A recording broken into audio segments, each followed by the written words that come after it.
Un tweetos nous dit « Pourquoi vous avez toujours cette envie visiblement irrépressible d'associer un style de musique à une couleur de peau? Je comprendrai jamais. » Bah parce que le rap est porteur de couleurs, et qu'il l'est toujours encore aujourd'hui, malgré cette envie visiblement malsaine de l'extirper de sa couleur et de la rendre blanche. Sans revenir sur les origines du rap aux États-Unis, il est l'objet d'appropriation sociale et politique par beaucoup d'afro et latino-américains. Le rap est inspiration pour beaucoup d'autres domaines, par exemple les vêtements, le langage, les jeux vidéo et plein d'autres domaines. En fait, il participe d'un mode de vie et pas simplement d'un style de musique de jeunes, quoi. Il peut participer d'une conscientisation politique pour plein de jeunes racisés, sans forcément qu'on parle du rap conscient qui est décrié, comme par exemple Kerry James ou encore Youssoupha en France. Et aujourd'hui, on va parler de 3 rappeurs dits de la New Wave qui revendiquent leur appartenance ethnique et qui s'affirment en tant que minorité, avec tout ce que cela implique socialement et politiquement.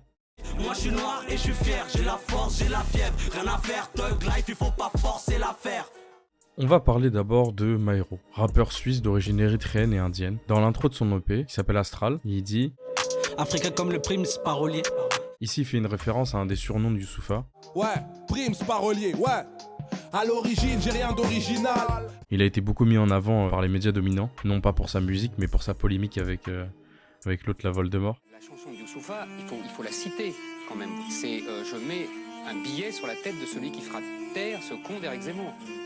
C'est une menace de mort. Les accusations sont graves, mais comme d'hab, on fait...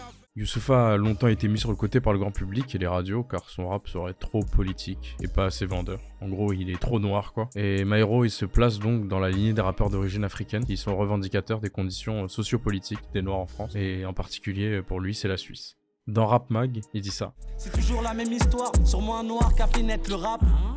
Et c'est des blancs qui le font tapiner. Ici, il parle de l'appropriation des gros acteurs du milieu de l'industrie musicale, majoritairement blancs, qui utilisent le rap seulement pour générer du profit et qui s'en foutent de son histoire et de ce qu'elle peut évoquer pour des millions de jeunes d'origine étrangère. Par exemple, on prend souvent le cas de Skyrock, qui est la représentation même de ça. Cette chaîne à la base se veut diffuser de la dance, de la pop, du rock et du contemporain, tous les genres de musique, mais pas le rap.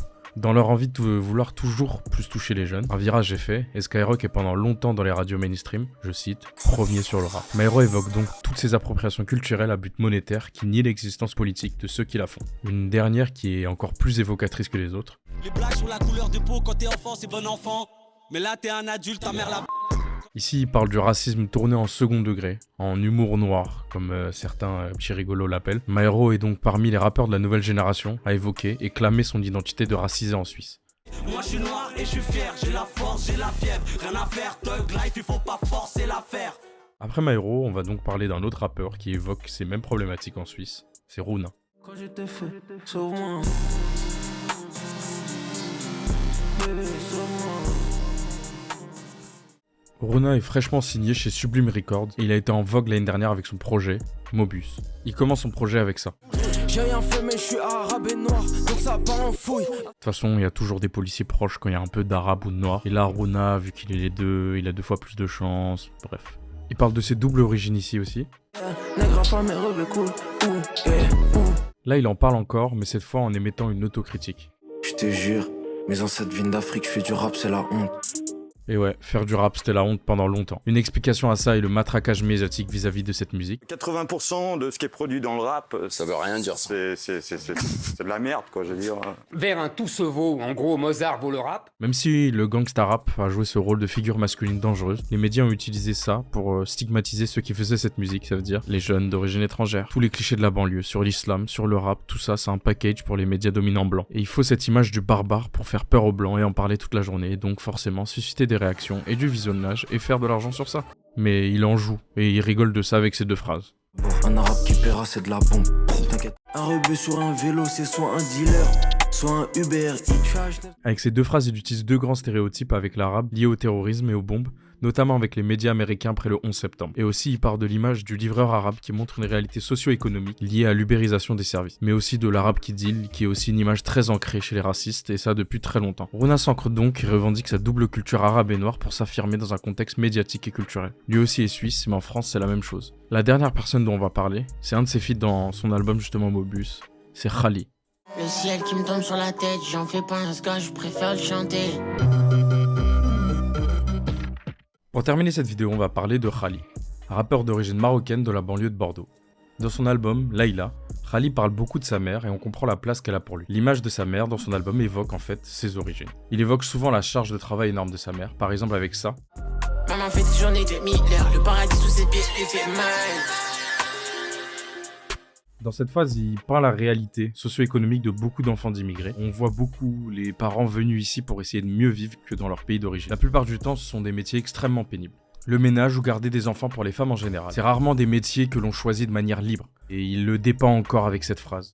Je ne pense plus qu'aux bénéfices, maman. T'auras ta maison au bled. Il parle de son origine ici aussi. Je ne suis pas dans cette maladie, mec. J'ai des valeurs qui proviennent du rockmar. Là où se rejoignent son amour pour sa mère et son pays d'origine sont illustrés par ce morceau, France. Cette phrase est significative de ça. Ici, c'est pas ta France. Je trouve ça fascinant venant de la cheveux de maman. Cette phrase peut être très heurtante pour des jeunes racisés, car l'école nous matraque notre francité, mais montre toutes ses failles lorsqu'il faut trouver un travail, et cela nous montre que certains sont perçus comme plus français que d'autres. Sa mère lui dit que ce n'est pas chez lui, alors que c'est chez lui. Toute notre vie est ici, c'est naturellement chez nous. C'est pas ton rôle ici, c'est pas tout noir, c'est pas tout rose ici. C'est comme on est dit. Cette nouvelle génération est porteuse de sens et se laisse pas vider de sa substance. Cette envie de garder leur vision, leur texte et leur identité permet de rendre compte de l'authenticité de leur parcours de vie. Les rappeurs comme eux, dites de la new wave ou non, il y en a encore beaucoup que j'ai pas cité. Cette idée comme quoi le rap serait sans couleur est un mythe et une appropriation du rap par beaucoup de blancs. Le rap est donc racisé, il l'est toujours et espérons qu'il le soit encore pour longtemps. Alors merci d'avoir regardé cette vidéo, force à vous, force à nous. Si ce type de contenu vous a plu, abonnez-vous, d'autres vidéos arrivent bientôt.